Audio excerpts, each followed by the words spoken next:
They said Argentina would crumble without him. They said the system was built around one man. That remove him and the empire collapses. The critics sharpened their knives. The rivals circled. And then Argentina beat Uruguay 1-0 away from home, then obliterated Brazil 4-1 without their captain. Goals from Julian Alvarez and Enzo Fernandez within the first 12 minutes. The reigning world champions became the first team in history to score 4 goals against Brazil in World Cup qualifying. Lionel Messi wasn't even on the pitch. So let's ask the real question, the one football fans across the globe are wrestling with right now. Is Argentina still a World Cup force without Messi at his peak? The answer may shock you. To understand where Argentina stands today, you first need to understand what Messi was, and what he still is. Messi has reached 195 international caps, scoring 114 goals along the way. He is the 8-time Ballon d'Or winner who led his country to global glory at Qatar 2022, completing his medal collection with the most prestigious trophy in football. For 2 decades, every Argentina tactical system, every formation, every pressing trigger, it all began and ended with the number 10. He wasn't just a player, he was the architecture of the entire team. But time moves for everyone. Messi is 38 years old. Injuries are recurring. His club coach at Inter Miami is now managing his minutes carefully. And the question that once seemed unthinkable has become impossible to avoid. What does Argentina look like in a world where Messi is no longer the dominant force? Let's go straight to the evidence. In March 2025, Argentina entered their most critical World Cup qualifying window in this cycle, facing Uruguay away and Brazil at home. Messi was absent after suffering a muscle injury in his left adductor, and things worsened. Lautaro Martinez, Argentina's best striker, was also ruled out with a hamstring injury, joining a list of absentees. Coach Lionel Scaloni was effectively stripped of his most important attacking weapons simultaneously.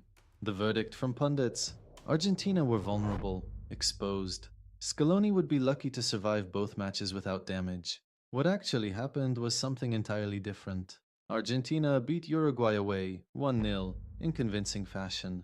Thiago Almada scored the winner with a powerful curled shot from the edge of the box, putting the defending champions 1 point away from World Cup qualification. Then came the moment that changed the global narrative. Brazil. Goals from Julian Alvarez and Enzo Fernandez within the first 12 minutes. A dominant 4-1 victory. The first time Argentina had ever scored 4 goals against Brazil in a World Cup qualifier. The first time they had scored 4 against Brazil in any official match since the 1959 Copa America. Argentina didn't just survive without Messi, they made history. Several critical data points tell the full picture. Argentina led South American World Cup qualifying with a 5-point cushion at the summit going into the March window. Julian Alvarez, now at Atletico Madrid, had already scored 23 times across all competitions this season before the March break. When Messi missed the September international break, Alvarez scored a goal and provided an assist across 2 matches. And then there's the youth movement. 20-year-old Nico Paz is emerging as one of the most exciting playmakers in the squad. He made his debut in Argentina's 6-0 win over Bolivia in October and set Messi up for a hat-trick in just 13 minutes on the pitch. Scaloni has used these qualifying matches to integrate younger players like Almada and Paz, which could pay significant dividends come World Cup time. This is not a team in decay, this is a team in transition, and it is navigating that transition without losing a single step. Here's what the most informed observers are saying. After the 4-1 Brazil demolition, Julian Alvarez himself acknowledged the gap, saying, "Teams with Messi, we might have scored 2 or 3 more goals." Rodrigo de Paul was equally direct. "The best of our teams is always when the number 10 is playing because he is the greatest of all time." So the players themselves don't deny Messi's irreplaceable quality. But what they have proven, conclusively, is that Argentina's collective identity no longer depends solely on his individual brilliance. Coach Scaloni has quietly built something rare in modern football: a system with depth, tactical flexibility, and emotional cohesion. The spine of the team, McAllister, De Paul, Fernandez in midfield, Alvarez and emerging forwards up top, is now mature, battle-tested, and Messi himself. He has hinted he will form part of Argentina's squad at the 2026 World Cup. He extended his contract at Inter Miami through 2028. But critically, he scored 29 goals with 19 assists in MLS in 2025, 48 total goal contributions, demonstrating his individual quality remains extraordinary. The reality is nuanced. Messi's peak form is behind him, but Argentina no longer needs that version of Messi to win. They need some version of him, and even a limited Messi in the right moments remains a decisive weapon.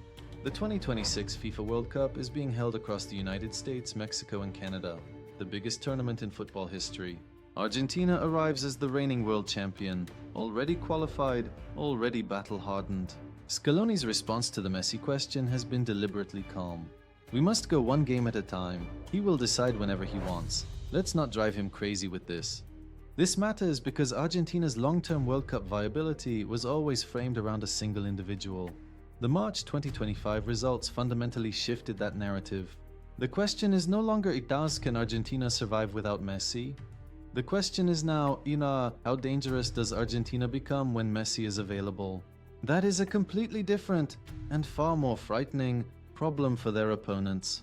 History will remember Lionel Messi as the greatest footballer who ever lived. But history may also remember 2025 as the year Argentina proved something just as important, that greatness, when properly built, outlasts even its greatest individual. The core is deep, the system is proven, the hunger to defend the World Cup title is real. Argentina, with or without Messi at his absolute peak, remains the most complete international football team on the planet. And when the 2026 World Cup kicks off on home soil, with 48 nations, 1 billion viewers, and the world watching, the defending champions will not arrive hoping to survive. They will arrive to dominate, because in Argentina, the system now is the identity. And the world should be very, very worried.